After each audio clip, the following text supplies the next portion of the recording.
Russia has about 80% of its forces in forward positions ready to go at the border, and today could be the day. That's the word we are getting now. While Latvian officials report Russian forces continue to move into the occupied separatist areas of Ukraine, and at the UN General Assembly, the Ukrainian foreign minister is asking for more Western support, holding out hope that there is still a window of opportunity to deter Russia from an all-out war. Joining us now, our all-around top panel with the very latest, senior foreign correspondent Ian Pannell. He's on the ground in Ukraine. ABC's Phil Lipoff on the ground in Poland. Also with us, White House correspondent Mary Alice Parks and ABC News' Elizabeth Schulze here with me on the set. Ian, let's start with you. The Ukrainian military seems to have reason to believe that Russia plans to go beyond eastern Ukraine, targeting at least two major cities now as the bell tolls there. What are the implications of that? Yeah, that's right. It's interesting because the public discourse, if you like, has been that they don't expect an invasion to be imminent and to try and keep everybody calm and confident. And you've seen a gradual ramping up, really, I think, of the pressure on the Ukrainian government and their response in terms of making the public and the military ready for what could come. So we know from two sources who were in the room that there was a briefing last night from the Ukrainian military to President Zelensky and key lawmakers in which they said that they felt that Russia was in a position to perhaps go beyond the east of the country. It mentioned two specific cities that it could target, and they discussed the idea that they could also target the capital here, Kiev, as well. And of course, the consequences of that we saw almost immediately. The president addressing the nation for the second night in a row, essentially ordering this state of emergency. It's not quite a state of war footing, but it's close to that, and also activating part of the military reserve. 36,000 combat veterans, people with military experience, have now been called up. In fact, we were at the home of one young couple this evening. The father there, he has been called up. He found out early this morning. Tomorrow morning, he's heading out to the army. He doesn't know where in the country he's going to go, and it's time for for them to say their goodbyes tonight, knowing that they could be facing war this time tomorrow. So they are definitely sensing a shift there on the ground. As you just mentioned, they're well aware of the state of emergency in addition to all the additional assets.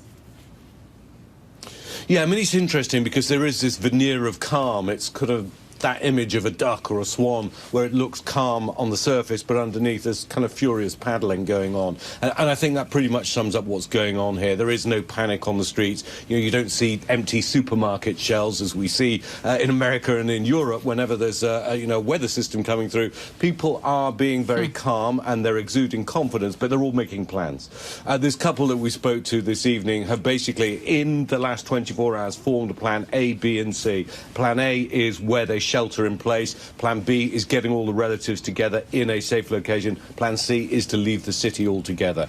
Every single Ukrainian family is now having to have that discussion here in Kiev or in those frontline cities. Nobody can really sit on their hands anymore waiting to see what happens. Everyone's going to have to hope for the best, but they're definitely preparing for the worst. Kira. Yep, and they've been there before, that's for sure. Phil, today dozens of U.S. lawmakers sent President Biden a letter warning him that he'll need congressional authorization if any U.S. troops are to engage in Ukraine. Biden has made it clear that is not in his plans. You're there in Poland where thousands of U.S. troops are stationed already. Secretary Austin also announcing troops moving into the Balkans yesterday. What can you tell us about all the roles of these various troops and the various missions? Well, first, that letter, Kira, as you know from being in D.C., virtually nothing is bipartisan these days in the United States. But that letter was very bipartisan, so bipartisan, in fact, that Alexandria Ocasio-Cortez and Matt Gaetz both signed on. But of course, it's a reminder President Biden doesn't really need, because he said on a number of occasions, the troops that are over here in this region are not here to fight. So you mentioned the troops to the Balkans. Additional troops to the Balkans, 5,000 troops or so here in Poland. It's important because both places are NATO members, Poland, the Balkans, and both share borders with Russia, something that President Putin has said he doesn't like very much. And obviously, much of this, he says, is over the fact he didn't want Ukraine to join NATO either. So those troops are here in an assist, to assist NATO members. They are not here to fight. Here in Poland, they are getting ready with Polish authorities to mine the border. Because if President Putin pushes in further out of eastern Ukraine and attacks cities past eastern Ukraine, well, then a lot of Ukrainians will come this way toward the border. And Poland is preparing for a potential refugee crisis. Could be tens of thousands. Our Martha Raddatz reported today it could be over 1 million. Meanwhile, you're monitoring more countries, more sanctions. Elizabeth, a number of other countries joining forces with President Biden now. No doubt about it, Kira. This has been a coordinated effort from the U.S., from the EU, the U.K., other allies, including now Japan and Australia, announcing these sanctions, really targeting banks in Russia, financial assets of oligarchs there. This is so far an attempt to try to get to some of the people close to President Putin without directly kind of getting into the broader impact on the Russian household. You know, this is the 5th largest bank, for example, is targeted. But we did just hear from State Department spokesman Ned Price that they could go for the bigger banks, too. And that could have some real trickle-down effects, not just throughout the Russian economy, but to the rest of the global economy, too. We are watching very closely to see if this latest announcement from the U.S., from President Biden, that they're sanctioning the company behind Nord Stream 2, if that elicits any response from Putin, then we're going to get into this bit of a tit for tat, which means ultimately it could mean that Russia pulls back some of its oil exports. That could mean higher prices here at the pump. This is really something that the U.S. is emphasizing. It was the first of what could be many steps to come. Okay, and Mary Alice, when could those additional steps come, and what could that look like? Yeah, Kira, well, we heard Ned Price there reiterate the message we've heard from the other White House officials all day, that if Putin were to advance troops in any way beyond the Donbass region, that would trigger more of a response. I think that they're also looking for clues from the Ukrainians. We're going to see whether the Ukrainian military starts to respond. They would basically be admitting at that point that they view Russia as invading beyond territory that they deem remotely acceptable, that they're willing to bring the fight. And that would obviously put increased pressure on the White House to step up sanctions. You know, a few other interesting headlines from the State Department briefing here really fast. I was struck that Ned Price was asked about the U.S. keeping representatives and diplomats in Moscow at the embassy there. And he made the point of saying essentially yes. At this point, they still think it is better to have a means to send messages and communicate with the Russians than not. So no indications at this point that the U.S. would be pulling ambassadors out of Russia.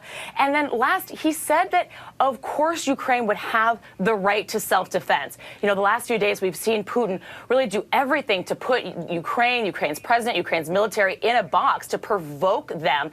And so far, the Ukrainians have been really applauded by the international community for their restraint. But you heard Ned Price there say that the Ukrainians have the right to self-defense. So obviously, the U.S. is going to back them up if and when the Ukrainian military decides to respond. And Ian, while we have you there on the ground, these cyber attacks on Ukraine, what more can you tell us about those and the impact that they may be having? Yeah, I mean, this clearly isn't the first time there's been a gradual ramping up of these kinds of attacks. I don't think this is what people are talking about when they're talking about a massive, crippling cyber attack on infrastructure. However, it's certainly targeted a number of key financial and government institutions and websites. They've been temporarily paralyzed, but you don't see any great impact out on the streets. But this campaign of intimidation, if you like, has been going on. I mean, the Ukrainian government immediately points the finger of blame at Russia. We can't say that categorically, but that clearly would be the prime suspect in carrying out these kinds of attacks. Also, there have been a number of bomb warnings over the last few weeks, really, in the country. They've ramped up again, just to try and unsettle people, to try and distill a sense of unease, a sense of fear, a sense of trepidation, and so it's part of this wider campaign of intimidation. But I don't think that's the big one. What people are expecting is that if there is a large-scale cyber attack, the lights will go out. People will lose data on their phone. There won't be any Wi-Fi. Communications will pretty much be frozen, at least for a short period of time, and it could well affect the delivery of electricity, water supplies, other key parts of the infrastructure that keeps a country running, and could well control the command and control capability of the Ukrainian government and the Ukrainian military. That's what people are thinking about in a whole large-scale kind of cyber attack. We haven't seen that, and that's certainly what people are alert to in the coming hours and days. Got it. And Phil, that Ukrainian plea in front of the UN today that we observed, what are they looking for from NATO countries at this point? Well, right off the bat, Kira, they asked the NATO countries to first not recognize the changes, obviously, made to the breakaway regions. That was the first thing they did. Then after that, they're asking for more sanctions. The European Union today, heavy sanctions. 351 members of the Russian Parliament that voted to ratify Putin's decision to go into eastern Ukraine, sanctioned. Russian banks, sanctioned. Oligarchs, sanctioned on the oligarchs. Sanctions on imports and partial exports to and from that region. That's what's happening. Then the U.S. joining Germany, putting a pause on the Nord Stream 2 pipeline. That happened today as well. All of this is happening, but the question is all of this going to make a difference? Does Vladimir Putin take the sanctions, as he's been taking for years and years and years, and still go further into Ukraine? We're going to have to wait and see.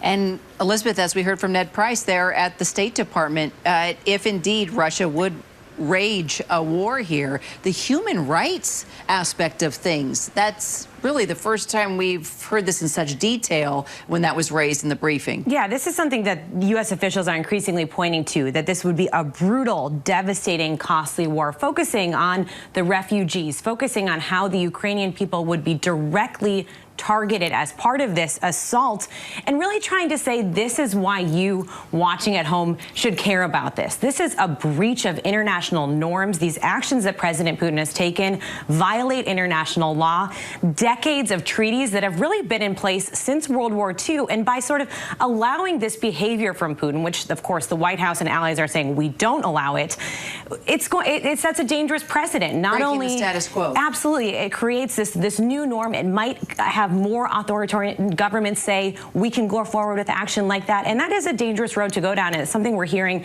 in the language from spokespeople, but as well from the president now too. Elizabeth, thank you. Ian, thank you so much. Everyone, Mary Ellis as well. Hi, everyone. George Stephanopoulos here. Thanks for checking out the ABC News YouTube channel. If you'd like to get more videos, show highlights, and watch live event coverage, click on the right over here to subscribe to our channel. And don't forget to download the ABC News app for breaking news alerts. Thanks for watching.